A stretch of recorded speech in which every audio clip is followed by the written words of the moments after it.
చెప్పింది ఏంది ప్రజలకు ఎలక్షన్ల ముందు 100 రోజుల్లోనే పెన్షన్లు డబల్ చేస్తా అన్నాడు 2000 పెన్షన్ 4000 చేస్తా అన్నాడు కేసీఆర్ గారు ఒక అవ్వకో తాతకో ఇస్తున్నాడు ఇంట్లో నేను ఇద్దరికి ఇస్తా అన్నాడు అదే విధంగా ఇంకో మాట చెప్పిండు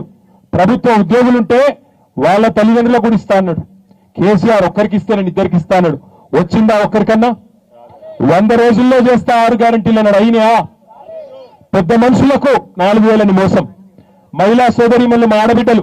ఆడబిడ్డలకు చెప్పినాడు నన్ను గెలిపించండి కోడలికేమో 2500 అత్తకేమో 4000 ఇంట్లో 6500 నేనే ఇస్తా మీరు పనిచేసే అవసరం లేదన్నాడు 1,67,00,000 మంది ఆడబిడ్డలు ఉన్నారు 18 ఏళ్ళు నిండినోళ్ళు తెలంగాణలో ఒక్కరికన్నా వచ్చిందా 2500 ఒక్కరికి రాదు రైతు బంధు రైతులను మోసం కేసీఆర్ బిచ్చమేసినట్టు 10,000 ఇస్తున్నాడు నేను 15,000 ఇస్తా మీరు నాకు ఓటు వేయండి అన్నాడు రాష్ట్రంలోని 60 లక్షల మంది రైతులను మోసం చేసిండు ఇదంతా ఎందుకు చెప్తున్నా మీకంటే 100 రోజులు 100 రోజులు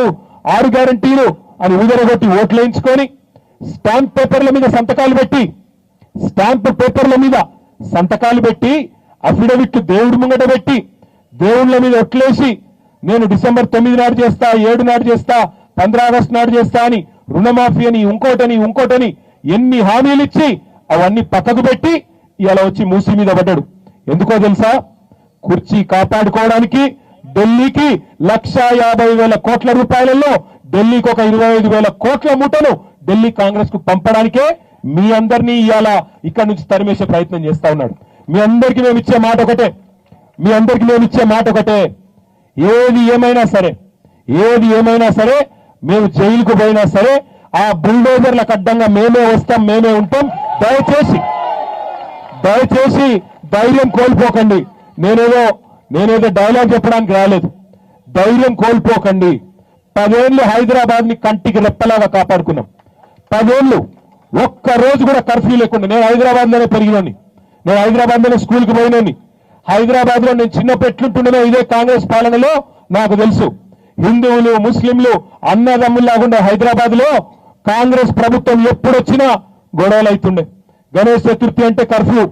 రంజాన్ అంటే కర్ఫ్యూ బక్రీద్ అంటే కర్ఫ్యూ నేను చిన్నగా ఉన్నప్పుడు కానీ కేసీఆర్ ప్రభుత్వం వచ్చిన తర్వాత 10 ఏళ్ల పాటు హైదరాబాద్ లో ఒక్కటంటే ఒక్క చిన్న గొడవ హిందూ ముస్లిం గాని ఆంధ్ర తెలంగాణ గాని ఏ గొడవ లేదు బ్రహ్మాండంగా అందరం అన్నదమ్ముల్లాగా హైదరాబాద్ అభివృద్ధి చేసుకున్నాం కొత్త లింక్ రోడ్లు వేసుకున్నాం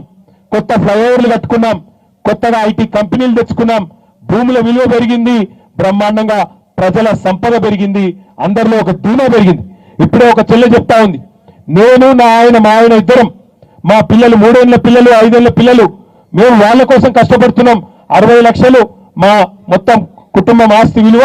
దానికోసం ఇద్దరం తనలాడుతున్నామన్నా పిల్లలను డే కేర్ కు పంపాను అట్లా ఒకరిద్దరు కాదు హైదరాబాద్ లో ఇవాళ లక్షల మంది మీరందరూ ఉన్నారు మీ అందరూ మొన్న ఎన్నికల్లో మీ మీద పగబట్టిండు రేవంత్ రెడ్డి ఎందుకంటే మీరందరూ మమ్మల్ని గెలిపించిండ్రు మొత్తం హైదరాబాద్ అంతా కాంగ్రెస్ కు ఒక్క సీటు ఇవ్వకుండా బీఆర్ఎస్ ని గెలిపించిందన్న కోపంతోనే ఈ అక్కరలేని ప్రాజెక్టు తీసుకొచ్చి లక్షల మందిని రోడ్ల మీదకేసే ప్రయత్నం చేస్తా ఉన్నాడు కానీ